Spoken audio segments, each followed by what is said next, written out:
Hey, I'm Jeff Matthews with Conway Corp, and I'm in my kitchen joined by Trey Liblong. Trey is an environmental coordinator in our water department, and I've asked him to join us today because maybe you've seen these little lids. Can the grease is something that's very important to all of us, but we wanted you to know why these lids are important and what can happen if you don't can the grease, if you're getting rid of the grease that comes from bacon or just from dairy products or anything that's oil-based that gets in our pipes, and that causes a mess for you as the customer in your home. It can also cause a big mess for us as a city. And that's what we want to talk about. So first of all, we all deal with it. Let's talk through do's first. What should we do if you fry up some bacon or if you have some dressing left over from a salad? What should you do? Best thing to do is get an old coffee can or an old can of corn or something.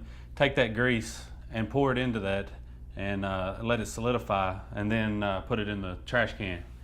Once you freeze it, once you freeze it, cool it, it'll solidify once it gets cold. Yeah. Same thing it does in our sewer pipes. Once it cools off, it solidifies, and so that's where the problem comes from. That's the problem comes from. Okay, well that makes sense. What about anything that's left in the grease and the pan itself? You really want to wipe that out with a Best thing towel. to do is get a paper towel, wipe it down, and as well throw that in the trash.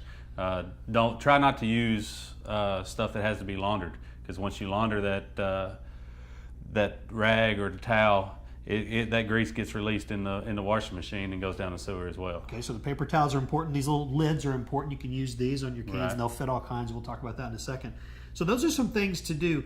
What shouldn't we do? I mean, I think the easiest thing that people think is they just put it down the sink and rinse the sink out, and it's out of sight of mind. But number one thing not to do is to do not pour the grease down the drain, because it gets in our collection system and it either stop up the homeowners' sewer lines or Conway Corp's sewer lines. And so that causes you as a homeowner to have to go and have a plumber come in. It costs both the homeowner, it could cost the homeowner money as well as Conway Corp in the long run. And so we've seen it, and I know you've seen it probably more times than anyone, but when these pipes get full, you can imagine it's the nastiest thing. It's all gunk, and there's just no room for anything to flow through there. And that's also sewer we're talking about. Right. And so we know what that means. Well, it slowly constricts that line where that water has nowhere to go, and then it's got to back up somewhere. It either backs up into your house or out a manhole in your subdivision, which in turn causes environmental troubles. So it's important for us all to do our part, and that's what we're trying to get people to do now, is to understand how important that is just to simply take one of these lids. We've got them downtown at our main office. Grab one of those, pop it on top of that coffee can or the vegetable can or soup can that you might have.